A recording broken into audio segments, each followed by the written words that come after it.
ஃபுல்லா தான் எழுதியிருக்காங்க.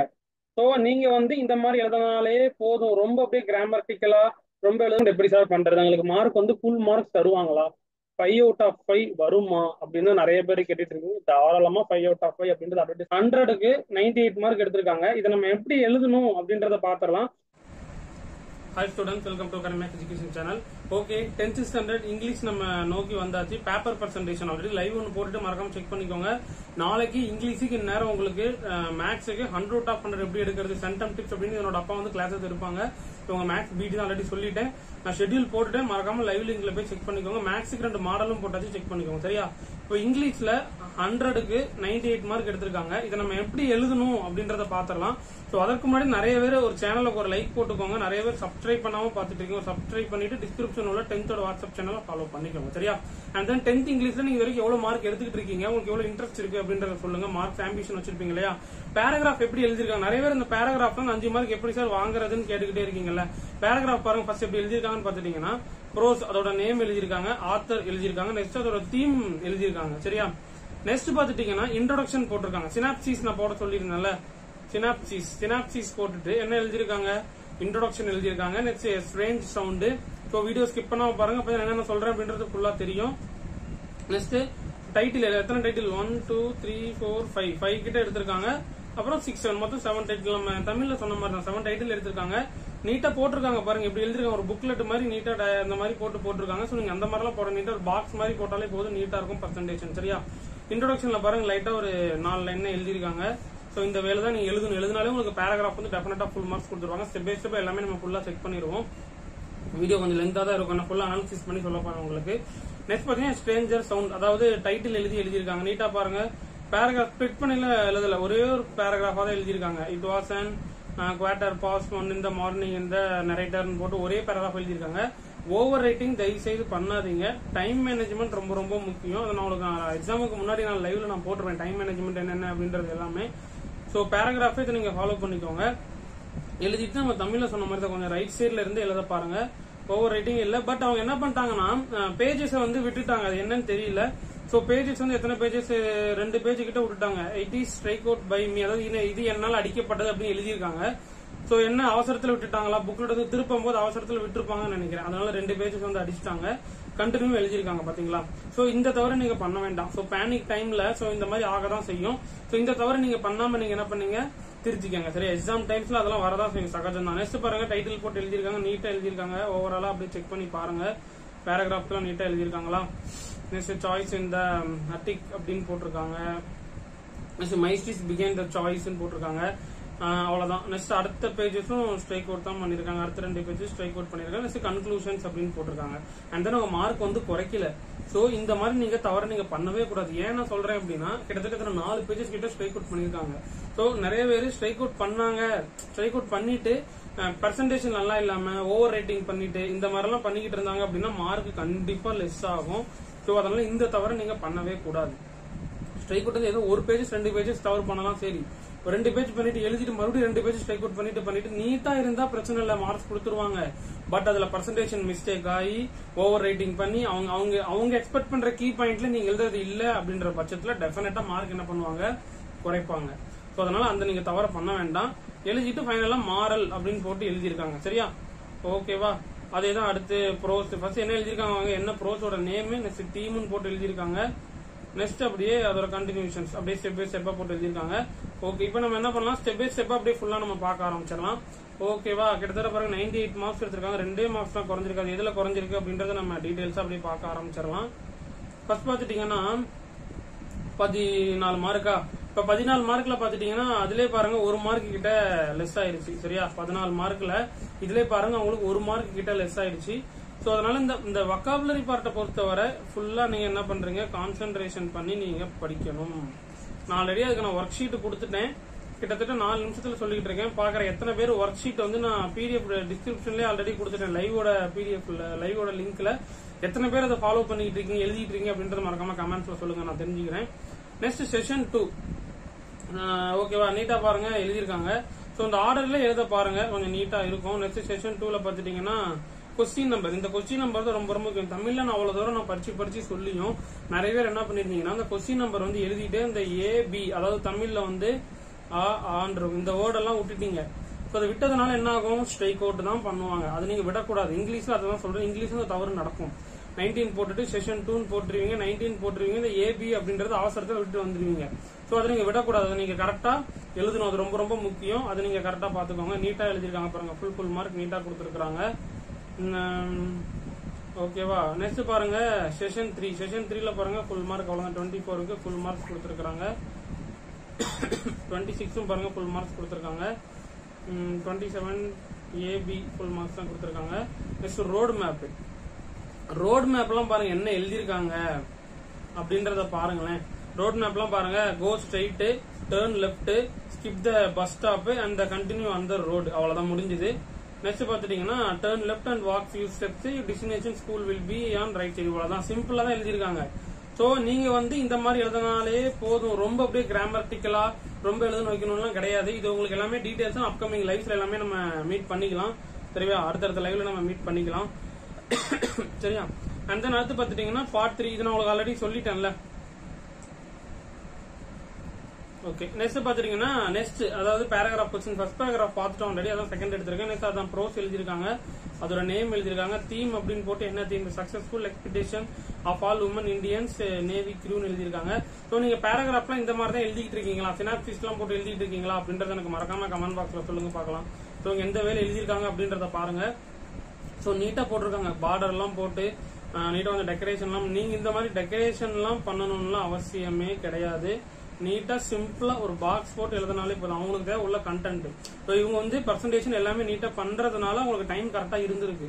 ஃபுல் மார்க்ஸ் அப்படின்றது கொடுத்துட்டாங்க. சரியா? 5 மார்க்ஸ் அப்படின்றது கொடுத்துட்டாங்க. ஸோ இன்ட்ரோடக்ஷனே பாருங்க கிட்டத்தட்ட லென்த்தா எழுதிருக்காங்க. ஸோ இந்த மாதிரிலாம் எழுதணும். இந்த மாதிரி எழுதினா மட்டும்தான் மார்க்ஸ் தருவாங்க. ஸோ பேராகிராஃப் வெறும் பாயிண்ட்ஸ் போட்டு தயவு செய்து எழுதாதீங்க. சரியா? பேராகிராஃப தயவு செய்து பாயிண்ட்ஸ் போட்டு எழுதாதீங்க. இந்த மாதிரி சைட் ஹெட்டிங் போட்டு பேரா எழுத ட்ரை பண்ணுங்க. அது ரொம்ப ரொம்ப முக்கியம். நீங்க ஃபாலோ பண்ணிக்கோங்க. எத்தனை பேர் பேராகிராஃப் பாயிண்ட்ஸ் இல்லாம இந்த மாதிரி டைட்டில், அதாவது இந்த சைட் ஹெட்டிங் போட்டு சப் ஹெட்டிங் போட்டு எத்தனை பேர் எழுதிட்டு இருக்கீங்க அப்படின்றது எனக்கு மறக்காம கமெண்ட்ஸ்ல சொல்லுங்க. சோ இந்த மாதிரி சின்ன சின்ன தவறுகள் பண்ண வேண்டாமே. 1.5 வருஷம் நீங்க ஹார்ட் ஒர்க் பண்ணி படிக்கிறீங்க. படிக்கும்போது ஒரு எஃபெக்ட் அவுட்புட் நார்மலா பாயிண்ட் போட்டு எழுதுறது, சைட் ஹெட்டிங் இல்லாம சினாப்சிஸ் இல்லாம நார்மலா வெறும் பேராகிராஃப் மாதிரி எழுதுனா மார்க் குறைக்க தான் செய்வாங்க. 3 மார்க் 3.5 மார்க் அந்த மாதிரி தான் வரும். அந்த ஃபுல் மார்க் அப்படின்றது வராது இல்ல. வரணும் அப்படின்னா சில இதெல்லாம் நம்ம சென்டம் பேப்பர் வேல்யூஷன் சொல்றது, நம்ம கொஞ்சம் சில சொல்ற டிப்ஸ் அண்ட் இதெல்லாம் நீங்க ஃபாலோ பண்ணணும். பண்ணாதான் உங்களுக்கு என்ன வரும்னா 5 out of 5 15 மார்க்ஸ் அப்படின்றது வரும். ஓகேவா? நம்ம இந்த சென்டம் ஸ்கிரிப்ட் வச்சு தான் நம்ம அனாலிசிஸ் பண்ணி சொல்லிக்கிட்டு இருக்கோம். அதனால நீங்க அதை தாராளமா நீங்க என்ன பண்ணலாம், ஃபாலோ பண்ணலாம். சரியா? ஓகே, நீட்டா எழுதிருக்காங்க பாருங்க. செப்பேது ஓவர் ரைட்டிங் ஏதோ இருக்கா பாருங்க. ஓவர் ரைட்டிங் எதுலயுமே இருக்காது. சோ அதனால என்ன பண்றீங்க, இந்த ஓவர் ரைட்டிங்க இல்லாம நீங்க பாத்துக்கணும். அது நீங்க பாத்துக்கோங்க. கன்க்ளூஷன் போட்டு முடிச்சுட்டாங்க. கன்க்ளூஷன் என்ன எழுதிருக்காங்க பாருங்க. Womens are incredible in many fields. From this lesson we come to know that women are brave, strong and empowered. Learning, labour, அப்புறம் leadership are the 3 pillars of women அப்படின்னு நீட்டா எழுதிருக்காங்க. ஃபைனல் என்ன பண்ணிட்டாங்க, மாரல் அப்படின்னு போட்டு எழுதிட்டாங்க. அவ்வளவுதான். இந்த மாரல் அப்படின்றது இம்பார்ட்டன்ட். பேராகிராஃப் பாருங்க 5 மார்க்ஸ் கொடுத்துட்டாங்க. அவ்வளவுதான், முடிஞ்சது. ஸோ பேராகிராஃப் பொறுத்தவரை என்ன பண்ணிருக்கணும், நீங்க சினாப்சிஸ் போட்டு எழுதிட்டு அதோட நேம், அதோட ஆத்தர், தீம் எழுதிட்டு அப்புறம் கீழே சைட் ஹெட்டிங் போட்டு என்னென்ன சப் ஹெட்டிங் எழுதிக்கணும் சப் ஹெட்டிங் ஃபுல்லாவே போட்டுட்டு அப்புறம் நீட்டா நீங்க அந்த சைட் ஹெட்டிங் போட்டு ஃபுல்லா முடிச்சுட்டு ஃபைனலா மாரல் அப்படின்னு போட்டு எழுதிட்டீங்க அப்படின்னாலே உங்களுக்கு என்ன ஆகும், பேராகிராஃப்ல 5 out of 5 அப்படின்றது டெஃபினட்டா கொடுத்துருவாங்க. நெக்ஸ்ட் பாருங்க, ஃபிகர் ஆஃப் ஸ்பீச் எழுதிருக்காங்க. ஃபிகர் ஆஃப் ஸ்பீச் உங்களுக்கு ஆல்மோஸ்ட் தெரியும். அண்ட் தென் நான் உங்களுக்கு லைவ்ல ஃபிகர் ஆஃப் ஸ்பீச் இம்பார்ட்டன்ஸ் எல்லாமே சொல்லிட்டேன் இல்லையா. லைவ்லும் ஃபிகர் ஆஃப் ஸ்பீச் எல்லாம் சொல்லிட்டேன், முக்கியமா என்ன படிச்சிருக்கணும்ன்றது. ஸோ அதை நீங்க மறக்காம என்ன பண்றீங்க, ஃபாலோ பண்ணிக்கோங்க. ரொம்ப யூஸ்ஃபுல்லா இருக்கும் உங்களுக்கு. நெக்ஸ்ட் பாருங்க, poem paragraph. Poem paragraph poem அப்படின்னு போட்டு எழுதிருக்காங்க. போயட், அதோட போயட், அப்புறம் தீம். நெக்ஸ்ட் பார்த்தா அதோட லெசனோட நேம் கிரம்பிள் ஃபேமிலின்னு எழுதிருக்காங்க. ஸோ இந்த வே கூட நீங்க ஃபாலோ பண்ணீங்களேன். பேராகிராஃபுக்கு இப்போ போயம் கேட்டா போயமோட நேம், போயட்டோட நேம், அப்புறம் தீம். அதுக்கு கீழே பார்த்துட்டீங்கன்னா இந்த லெசனோட நேம் எழுதிட்டு இன்ட்ரோடக்ஷன், அப்புறம் பார்த்துட்டீங்கன்னா டைட்டில், என்னென்ன டைட்டிலோ கன்க்ளூஷன்ஸ் போட்டு முடிச்சிருங்க. முடிச்சுட்டு நேம் நம்ம ஆக்சுவலா எழுதுற மாதிரி இன்ட்ரோடக்ஷன் என்னன்றது இன்ட்ரோடக்ஷன் போட்டு எழுதிருங்க. டைட்டில் போட்டு எழுதுங்க, பெர்சிமிஸ்டிக் ஃபேமிலி அப்படின்னு போட்டுட்டு என்னென்ன ஹெட்டிங்ஸ் போட்டு சைட் ஹெட்டிங் போட்டு எழுதணுமோ அந்த சைட் ஹெட்டிங் எல்லாம் போட்டு எழுதிக்கோங்க. சோ இந்த மாதிரி ஏதாவது சொல்றேன், இந்த மாதிரி ஏதாவது மிஸ்டேக் வருதுன்னா லைட்டா ஒரு ஸ்ட்ரைக் அவுட் பண்ணுங்க போதும். இப்படி போட்டு அடிக்கிறது, இப்படி போட்டு அடிக்கிறது அதெல்லாம் வேண்டாம். நீங்க நார்மல் எக்ஸாம்ஸ்ல பண்றது வேற, இது பப்ளிக் வேற. பப்ளிக்ல அப்படிங்கும்போது இந்த பேப்பர் பர்சன்டேஷன் கொஞ்சம் ஒரு 20 to 25 பேஜஸ் வந்து நீங்க என்ன பண்ணிருக்கணும்னா அந்த அடித்தல் திருத்தல் இல்லாம எழுதினா மட்டும் என்ன பண்ணுவாங்க உங்களுக்கு மார்க்ஸ். அந்த பேப்பர் பாக்கிறதுக்கு லுக் பர்சன்டேஷன் வெரி வெரி லுக்கா இருக்கும். அதை நீங்க கரெக்டா செக் பண்ணிக்கோங்க. நெக்ஸ்ட் தேர் ஆட்டிடியூட் அப்படின்னு தான் அந்த இதுதான் தமிழ்ல சொன்ன மாதிரி தான். இப்ப ஏதாவது இந்த கிரம்பிள் அப்படின்னு எழுதியிருக்காங்களா, இந்த கிரம்பிள் அப்படின்னு எழுதுனதுல அவங்க வந்து அந்த ஆரை வந்து விட்டுட்டாங்க. அப்ப என்ன பண்றீங்க, ஆர் வந்து போட்டு இப்படி மேல கூட நீங்க போட்டுக்கலாம். உடனே அது ஸ்ட்ரைக் அவுட் பண்ணிட்டு எழுதணுமா அப்படின்றதுலாம் கிடையாது. ஏதாவது மிஸ்டேக்னு லைட்டா ஒரு அடிக்கோடு இட்டுட்டு மேல அந்த கொட்டேஷன் மாதிரி போட்டுட்டு மேல வந்து எழுதிக்கோங்க. அதை நீங்க அது கரெக்டா பாத்துக்கோங்க. சின்ன சின்ன விஷயங்கள் தான், சின்ன சின்ன விஷயங்கள்ல தான் அப்படியே அடிச்சு சுடிச்சு விட்டுட்டு மார்க் வந்து குறைப்பாங்க. அதுதான் நான் சொல்றது. அதுதான் நீங்க நல்லா ஃபாலோ பண்ண பாருங்க. 5 out of 5 கொடுத்துட்டாங்க. சோ இந்த 5 out of 5 வந்ததுக்கான காரணம் என்னது, வே ஆஃப் பர்சன்டேஷன் லுக்கா இருக்கு. சோ நான் அகைன் சொல்றேன், பேஜ் வந்து எத்தனை பேஜ் சார் எழுதணும் அப்படின்னு நிறைய பேர் பேராகிராஃப்ல கேக்குறீங்க. சோ அதெல்லாம் pages does not matter. Content கரெக்டா இருக்கணும். என்ன போயமா ப்ரோஸோ, அப்புறம் தீம், அதோட போயமா அதோட ஆத்தர், தீம், அப்புறம் போயத்தோட அந்த டைட்டில், அந்த லெசனோட நேம், அப்புறம் கீழே போல அந்த கண்டென்ட்ஸ் அவ்வளவு இருந்தாலே போதுமானது. உங்களுக்கு டீடைல்ஸா ஃபுல் மார்க் வந்துடும். நெக்ஸ்ட் பாருங்க செஷன் 3. செஷன் 3 எழுதிருக்காங்க. என்ன எழுதிருக்காங்க, நார்மலா 33ல ஏ எழுதிருக்காங்க, பி எழுதிருக்காங்க. நீட்டா அவ்வளவுதான் ஃபுல் மார்க்ஸ். அந்த பேராஃபேஸ் நினைக்கிறேன் ஃபுல் மார்க்ஸ் போட்டாங்க. நெக்ஸ்ட் பாத்துட்டீங்கன்னா நோட்டீஸ் அப்படின்னு போட்டு எழுதிருக்காங்க. கவர்மெண்ட் செகண்டரி ஸ்கூலு நீட்டா பேரா போட்டு எழுதிருக்காங்க பாருங்க. இந்த மாதிரி தான் எழுதணும். யா செஷன் 4ல நீட்டா எழுதிருக்காங்க பாருங்க. ஸோ இந்த வேலையில எழுதுங்கன்னா டெஃபினட்டா உங்களுக்கு மார்க்ஸ் கொடுத்துருவாங்க. நெக்ஸ்ட் பாருங்க கொஸ்டின் நம்பர் 40. அது வந்து ரஃப் காப்பி போட்டு ஃபேர் காப்பி எழுதுறது, இன்டர்நெட். ஸோ நீட்டா எழுதிருக்காங்களா, ரஃப் காப்பின்னா அந்த லெஃப்ட்ல இருந்து ஸ்ட்ரைக் அவுட் பண்ணி அடிச்சுட்டு எழுதிட்டு நெக்ஸ்ட் ஃபேர் காப்பி அப்படின்னு போட்டு எழுதிட்டு அதே மாதிரி டைட்டில் போட்டு எழுதிட்டு ஃபேர் காப்பி எழுதிட்டு ஃபைனலா என்ன எழுதணும் நீங்க, number of words in given பேசேஜ்ல எத்தனை வேர்ட்ஸ் இருக்கு. இது மறக்காம சிரமத்தை பார்க்காம கொஞ்சம் கவுண்ட் பண்ணி எழுதுங்க. இது கொஞ்சம் சிரமத்தை பார்க்காம கொஞ்சம் கவுண்ட் பண்ணி எழுதுங்க. அந்த பேராக்கு தகுந்த மாதிரி என்ன இருக்குதோ அதை கொஞ்சம் கவுண்ட் பண்ணி எழுத பாருங்க. அது ரொம்ப ரொம்ப முக்கியம். அப்புறம் number of rough copy, fair copy, given பேசேஜ்னா இந்த கொஸ்டின்ஸ்ல இருக்கிற கிவன் பேசேஜ், அப்புறம் ரஃப் காப்பி நீங்க எழுதிருப்பீங்களா அது, அப்புறம் அதற்கான ஃபேர் காப்பி. நெக்ஸ்ட் பாருங்க செஸ் டோர்னமெண்ட் அப்படின்னு போட்டு நம்பர் போட்டு எழுதிருக்காங்க 42ல. ஸோ பாருங்க ஃபுல் மார்க்ஸ் கொடுத்துட்டாங்க. என்னென்ன எழுதிருக்காங்கன்னு பாருங்க. செஸ் டோர்னமெண்ட் என்ன எழுதிருக்காங்க, this is the picture about, அந்த பிக்சர் வச்சு எழுதுறதுன்னு நினைக்கிறேன். It recalls about my childhood days. அப்புறம் நீட்டா எழுதிருக்காங்க பாருங்க. I love playing chess, it is an interesting game. அப்புறம் இட்ஸ் மை இன்ஸ்பிரேஷன். எப்படி சார் பண்றது, உங்களுக்கு மார்க் வந்து ஃபுல் மார்க்ஸ் தருவாங்க. அட்வர்டைஸ்மென்ட் 5 out of 5 வருமா அப்படின்னு நிறைய பேர் கேட்டிட்டு இந்த அட்வர்டைஸ்மென்ட் ரொம்ப முக்கியம். சோ இதுதான் நிறைய பேர் என்ன கேக்குறீங்கன்னா, சார் அட்வர்டைஸ்மென்ட் எப்படி சார் பண்றது இல்லையா, இந்த அட்வர்டைஸ்மென்ட் எப்படி சார் பண்றது, உங்களுக்கு மார்க் வந்து ஃபுல் மார்க்ஸ் தருவாங்களா, 5 out of 5 வருமா அப்படின்னு நிறைய பேர் கேட்டுட்டு இருக்கீங்க. தாராளமா 5 out of 5 அப்படின்றது அட்வர்டைஸ்மெண்ட் கொடுப்பாங்க.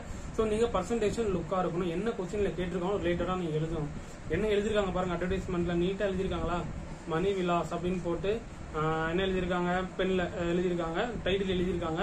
அதுக்கு அது ரிலேட்டட் டயக்ராம்ஸ் நீங்க மஸ்ட் போட்டுக்கோங்க. அது கொஸ்டின்ஸ் என்ன கேட்கறாங்களோ அதுக்கு ரிலேட்டடான டயக்ராம்ஸ் என்னென்னலாம் இருக்குதோ, இந்த மணி விலாஸ்ல என்ன கேட்டிருக்காங்க அப்படின்றது டயக்ராம்ஸ் நீட்டா ஒரு ரைட் சைட்ல கூட போட்டு பாருங்க, நீட்டா இருக்கும். போட்டுட்டு அப்புறம் என்ன எழுதிருக்காங்க, அந்த ரிலேட்டடா அந்த காம்போ ஆஃபர், 20% டிஸ்கவுண்ட், இதெல்லாம் கொஞ்சம் போல்ட் பண்ணி இந்த மாதிரி கொடுத்தீங்கன்னா கொஞ்சம் அட்ராக்டிவா இருக்கும் பாக்குறதுக்கு. 20% டிஸ்கவுண்ட், ஹரியப், இந்த எக்ஸலமெட்ரி மாதிரி ஆச்சரியப்படுற மாதிரி, ஹரியப் பண்ணி கொஞ்சம் சீக்கிரம் வாங்க அப்படின்ற மாதிரி. Offer end in few hours, அவ்வளவுதான், ஒரு கொஞ்ச நேரத்துல உங்களுக்கு முடிய போகுது அப்படின்னு சொல்றாங்க. Experience the taste of excellent with wiles. அப்புறம் அந்த மாதிரி ரிலேட்டடா நீங்க ஓரளவுக்கு போடும்போது இந்த பாயிண்ட் இந்த மாதிரி போட்டு கூட எழுதிக்கலாம். போட்டு எழுதிட்டு அட்ரஸ் வந்து எழுதும் போது நீங்க ஃபைனலைஸா எழுதிக்கோங்க. அட்ரஸ் என்னன்னு எழுதிட்டு கான்டாக்ட்னு போட்டு எழுதிட்டாலே போதுமானது. 5 மார்க்ஸ் அப்படின்றது தாராளமே கொடுத்துருவாங்க. சரியா? சோ அதை நீங்க ஃபாலோ பண்ணிக்கோங்க. நெக்ஸ்ட் பாத்தீங்கன்னா செஷன் 5. செஷன் 5ல பாருங்க memory poem life Henry van டிக்னு எழுதியிருக்காங்க. இப்போ முடிஞ்ச அளவுக்கு நான் தமிழ்ல சொன்ன மாதிரி தான், தமிழ்ல எப்படி நான் சொன்னனோ அதே மாதிரி நீங்க ஃபாலோ பண்ணிக்கோங்க. முடிஞ்ச அளவுக்கு அந்த நேம் எழுதிட்டு கீழே வந்து நீங்க ஆத்தரோட நேம் எழுத பாருங்க. ஏன்னா போயம்லாம் எழுதிட்டு கீழே எழுதும் போது இதை எழுதி முடிச்ச உடனே அந்த ஆத்தர்ல ஏதோ ஸ்பெல்லிங் மிஸ்டேக் வச்சிருச்சு அப்படின்னு என்ன பண்ணுவாங்க, மார்க் வந்து டெஃபினட்டா குறைப்பாங்க. உங்களுக்கும் பேனிக்லாம் மறந்துடும். அதனால அது மறக்கக்கூடாது. அப்படின்னா அந்த டைட்டில் எழுதும் போது கீழே அதோட ரிலேட்டடா ஆத்தரை நீட்டா எழுதிட்டு மெமரி போயம் எழுத ஆரம்பிச்சிருங்க. அதை ஃபாலோ பண்ணிக்கோங்க. சரியா? உங்களுக்கு ஃபுல் மார்க்ஸ் அப்படின்றது வந்துடும். சரியா? நெக்ஸ்ட் பாருங்க பார்ட் 4. பார்ட் 4 நீட்டா எழுதிருக்காங்க பாருங்க. ஏபி இந்த கொஸ்டின் நம்பர்லாம் ஓரத்துல ஸ்கேன் பண்ணும்போது விட்டுருக்கும்னு நினைக்கிறேன். செக்ஷன் 4 பாருங்க ஃபுல் மார்க்ஸ் போட்டிருக்காங்க. ஸோ 1 மார்க் இதில் லெஸ் ஆயிருக்கு, என்னன்றது பார்க்கணும். நெக்ஸ்ட் பாருங்க சப்ளிமெண்டரியில் என்ன எழுதிருக்காங்க, டைட்டில், ஆத்தர், தீம், அப்புறம் கேரக்டர், என்னென்ன கேரக்டர், அதாவது என்னென்ன கேரக்டர்லாம் இருக்கு அப்படின்றது எழுதியிருக்காங்க. எழுதிட்டு ஃபைனலைஸா இன்ட்ரோடக்ஷன், அப்புறம் ப்ராசஸ், இது அப்புறம் சைட்டேட்டிங் என்னென்ன 1 2 3 4 5 மொத்தம் ஓவராலா ஒரு 7, இன் பிட்வீன்ல 5 இன்ட்ரோடக்ஷன் கன்க்ளூஷன் போக ஒரு 7 சப்ஹெட்டிங் இருக்கிற மாதிரி பேராகிராஃப்லாம் பார்த்துக்கோங்க. இருந்தது அப்படின்னாலே போதும், உங்களுக்கு 5 out of 5 அப்படின்றது தாராளமா வந்துடும். எழுதிட்டு உள்ள கண்டென்ட் வந்து ரிலேட்டடா என்னென்ன இருக்குதோ உங்களுக்கு தெரியும் இல்ல, அது ரிலேட்டடா நீங்க ஃபாலோ பண்ணி எழுதினாலே உங்களுக்கு போதுமானது. ஃபுல் மார்க்ஸ் அப்படின்றது தாராளமா பேராகிராஃப்ல கொடுத்துருவாங்க. இந்த வே ஃபாலோ பண்ணுங்க. தயவுசெய்து பேராகிராஃபா பாயிண்ட் போட்டு எழுதாதீங்க. சைடேட்டிங் இந்த மாதிரி டேபிளேஷன் மாதிரி போட்டுட்டு சைடேட்டிங் போட்டு கொஞ்சம் சைடேட்டிங் போட்டு உள்ள பேரா எழுதுங்க. சரியா, அதை ஃபாலோ பண்ணிக்கோங்க. அதுதான் நான் ப்ரோஸ் போயம்ல இருந்து சொல்லிக்கிட்டு இருக்கேன். அதை நீங்க ஃபாலோ பண்ணிக்கோங்க. ஸோ அவ்வளோதான் பாருங்க, 8 மார்க் அப்படின்றது ஃபுல்லாகவே கொடுத்துட்டாங்க. போட்டுட்டு மாரல் அப்படின்னு போட்டு எழுதி முடிச்சிட்டாங்க. அவ்வளோதான் பசங்களா, டன்னா. ஸோ பேப்பர் ப்ரெசன்டேஷன் அவ்வளோதான். சார் இங்கிலீஷ்ல எனக்கு இன்னுமே எனக்கு என்னதான் பண்றதுன்னே தெரியல. இதெல்லாம் ஓகே சார், மார்க் வந்து எனக்கு வரவே மாட்டேங்குது அப்படின்னு நிறைய பேர் சொல்லிட்டு இருக்கேன். ஸோ ப்ராப்பரா நான் சொல்றேன், இந்த வொக்காபுலரி பார்ட்டை பொறுத்தவரை எல்லாமே ஃபர்ஸ்ட் என்ன பண்றீங்க, புக் பேக்ல ஃபர்ஸ்ட் கான்சென்ட்ரேஷன் பண்ணி ஃபுல்லா படிக்க பாருங்க. அப்புறம் அந்த நம்ம ஒர்க் ஷீட் நிறைய கொடுத்துருக்கோம், அதை நீங்க தாராளமா நீங்க பிடிஎஃப் டவுன்லோட் பண்ணிக்கோங்க. அண்ட் தென் உங்க டிசிப்ளின் நடந்து முடிஞ்ச கொஸ்டின் பேப்பர்ஸ்லாம் இருக்கும்ல, அதை கம்ப்ளீட்டா படிங்க. அதை முதல்ல மஸ்ட். அப்புறம் பப்ளிக் கொஸ்டின் பேப்பர் ஒரு 3 years பப்ளிக் கொஸ்டின்ஸ் அந்த வீடியோட டிஸ்கிரிப்ஷன்லயே உங்களுக்கு நான் தரேன். சரியா, 3 years பப்ளிக் கொஸ்டின் பேப்பர். அப்புறம் நம்ம வந்து லைவ்ல கொடுத்த 2 மாடல் கொஸ்டின் பேப்பர் இங்கிலீஷ் இந்த வருஷத்துக்கான 25க்கான மாடல் கொஸ்டின் பேப்பர் 2 செட் இருக்கு. அந்த கொஸ்டின்ஸ் என்ன பண்றீங்க, நீங்க தாராளமா பிராக்டிஸ் பண்ணுங்க, மறந்துடாதீங்க. அதெல்லாம் பிராக்டிஸ் பண்ணிட்டு அதுல இருக்கிற கிராமர் பார்ட்டா இருக்கட்டும், வொக்காபுலரி பார்ட்டா இருக்கட்டும், அந்த அதர் செஷன் இருக்குல்ல 25 மார்க்கோ 20-30 மார்க்ஸ் இருக்கணும், அதை நீங்க கான்சென்ட்ரேஷன் பண்ணுங்க. அது என்ன, அது ஒரு 30 மார்க்ஸ் வந்தா கூட ஃப்ரண்ட்ல 30-20 மார்க் வந்து 50 மார்க் ஈஸியா நீங்க எடுக்க முடியும். ஸோ அதோட டீட்டெயில்ஸ் உங்களுக்கு நான் தனியாக ஒரு வீடியோ போடுறேன், கொஸ்டின் பேப்பர் அனாலிசிஸ்ன்றது தனியாக வீடியோ போடுறேன். ஸோ அதை நீங்கள் ஃபாலோ பண்ணி கொஞ்சம் படிங்க. இங்கிலீஷ்ல ஈஸி தான், ஈஸியாக மார்க் எடுக்கலாம். நீங்கள் படிக்கக்கூடிய டாபிக் அப்படின்னு எடுத்துக்கிட்டீங்க அப்படின்னாலே என்னென்னதுன்னா, பேராகிராஃப் நீங்கள் படிப்பீங்க, அப்புறம் மெமரி போயம் வந்துடும், அப்புறம் அதில் இருக்கிற 2 மார்க், அப்புறம் பொயட்டிக் லைன்ஸ், அவ்வளோதான். பேராகிராஃப் படிப்பீங்க, அப்புறம் 2 மார்க் படிப்பீங்க, பொயட்டிக் லைன்ஸ், அப்புறம் ஃபிகர் ஆஃப் ஸ்பீச் கூட ரேராக உங்களுக்கு ஆல்மோஸ்ட் அதெல்லாம் தெரியும். அவ்வளவுதான் படிப்பீங்க. மொத்தம் படிக்கிற கண்டென்ட்ஸே பார்த்துட்டீங்கன்னா உங்களுக்கு 35 மார்க்கோ 35 மார்க் வரும். அவ்வளவுதான். மீதி டெக்னிக்கெல்லாம் உங்களுக்கு 65 மார்க் கிட்ட 60 மார்க் கிட்ட இருக்குது. 60 மார்க்ல 15 மார்க் வொக்காபுலரி வந்துருது. அப்புறம் அந்த கிராமர் பாட்டு எல்லாம் நான் சொல்லிட்டேன். ரிமைனிங் வந்து அந்த செஷன் அந்த 35 மார்க்ஸ் 30 மார்க்ஸ் அது எப்படி அட்டன் பண்ணணும், சம்மரி ரைட்டிங், நோட்ஸ் ரைட்டிங், அப்புறம் ஹிண்ட் டெவலப்மெண்ட், அட்வர்டைஸ்மெண்ட், இந்த பேராஃபேஸ் அதெல்லாம் எப்படி அட்டன் பண்ணணும் அப்படின்றது உங்களுக்கு அடுத்தடுத்த வீடியோஸ்ல போடுறேன். ஸோ அதெல்லாம் நீங்க ஃபாலோ பண்ணி படிங்க. ஸோ தயவு செய்து நான் சொன்ன மாதிரி அந்த கிராமர் பார்ட்ல அடிக்கணும் மார்க் வாங்கணும். நான் லைவ் போட்டுட்டேன் ஒரு லைவ், அதை நீங்க பாருங்க. ரூல்ஸ் அண்ட் ரெகுலேஷன்ஸோட நீட்டா சொல்லிட்டேன். ஆக்டிவ் வைஸ் பேசிவ் வைஸ் என்ன, direct speech, indirect speech, punctuation 3 question attend பண்றதுக்கு கம்ப்ளீட்டா சொல்லிட்டேன். அதை நீங்க போய் பாருங்க. பார்த்தாலே டெஃபினட்டா 6 out of 6 தாராளமா எடுத்துடலாம். நான் நிறைய பிராக்டிஸ் வேற நான் சொல்லி கொடுத்துருக்கேன். பிராக்டிஸ் கொஸ்டின்ஸும் இந்த வீடியோ டிஸ்கிரிப்ஷன்ல கொடுத்துருக்கேன். கிராமர் பார்ட் அவ்வளோ. வொக்காபுலரி பார்ட்டை பொறுத்தவரை முதல்ல ஃபர்ஸ்ட் புக் பேக்கை படிங்க. 14 10ல இருந்து 9 அதுல வந்துடும். மீதி ரிமைனிங் 3 நாள் வந்து உங்க கைட்ஸ்ல இருக்கிற பிராக்டிஸ் கொஸ்டின்ஸ்லாம் இருக்கும் இல்லையா, அந்த பிராக்டிஸ் கொஸ்டின்ஸ் முதல்ல நீங்க பாத்துட்டீங்க வச்சுட்டீங்க அப்படின்னாலே உங்களுக்கு ஒரு ஐடியா கிடைச்சிடும். அதை முதல்ல நீங்க என்ன பண்றீங்கன்னா, அதை நீங்க முதல்ல படிக்க ஆரம்பிங்க. அதை டீட்டெயில்டா படிச்சுட்டீங்க அப்படின்னாலே உங்களுக்கு அது ஒரு அளவுக்கு கான்பிடன்ட் கிடைச்சிடும். முடிச்சுட்டு நம்ம சொன்ன மாதிரி கொஸ்டின் பேப்பர்ஸ் என்னென்ன கொஸ்டின் பேப்பர்ஸ்ல இருக்கும் அந்த கொஸ்டின் பேப்பர்ஸ் ஃபுல்லா ரிவைஸ் பண்ணுங்க. எழுதி பாருங்க. என்னென்ன பிராக்டிஸ் கொஸ்டின்ஸ் எல்லாம் கிடைக்குதோ, மாடல் கொஸ்டின்ஸ் கிடைக்குதோ எல்லாமே ஆன்சருக்கே கண்டுபிடிச்சு எழுதி பாருங்க. அது ரொம்ப ரொம்ப ரொம்ப முக்கியம். அதை நீங்க கான்சென்ட்ரேஷன் பண்ணீங்க அப்படின்னாலே வொக்காபுலரி பார்ட்ல தாராளமா எல்லாருமே 14க்கு குறைஞ்ச ஒரு 12 13 மார்க் தாராளமா வாங்கிடலாம். நம்ம ஒரு அடுத்த லைவ்ல வருவோம். மண்டே உங்களுக்கு நான் லைவ் கொடுக்குறேன். வெனஸ்டே எக்ஸாம் உங்களுக்கு. மண்டே உங்களுக்கு நான் ஒரு லைவ் வந்துடுறேன். ஒரு வொக்காபுலரி பார்ட் எல்லாமே ஒரு ஃபைனல் ஸ்டார்ட்டா லைவ் கொடுத்துட்டு டியூஸ்டே வந்து உங்களுக்கு ஒரு ஃபைனல் லைவ் ஒரு மணி நேரம் வர மாதிரி உங்களுக்கு நான் லைவ் கொடுக்குறேன். ஃபைனலைஸா என்ன நீங்க பண்ணணும் அப்படின்றது எல்லாமே. ஸோ மண்டே லைவ்ல நம்ம அடுத்த லைவ்ல மீட் பண்ணலாம். முடிஞ்ச அளவுக்கு இந்த வீடியோவை உங்க ஃப்ரெண்ட்ஸுக்கு ஷேர் பண்ணுங்க. இந்த வீடியோ உங்களுக்கு யூஸ்ஃபுல்லா இருந்தது அப்படின்றது ஒரு தம்ஸ் அப் போட்டு யூஸ்ஃபுல் அப்படின்றத சொல்லுங்க. அடுத்தடுத்த கேட்டகரிஸ் அடுத்தடுத்த வீடியோஸ்ல நம்ம மீட் பண்ணலாம். நாளைக்கு மறக்காம 6:30க்கு மேத்ஸ் கிளாஸஸ்ல லைவ் அட்டன் பண்ணுங்க. தயவு செய்து மறந்துடாதீங்க. ரொம்ப ரொம்ப முக்கியமான ஒரு வீடியோ மேத்ஸ் கிளாஸஸ். மேத்ஸ்ல நிறைய பேர் எல்லாமே ஸ்ட்ரகிள் பண்ணிட்டு இருக்கீங்க. மேத்ஸ்ல எப்படி சென்டம் வாங்குறது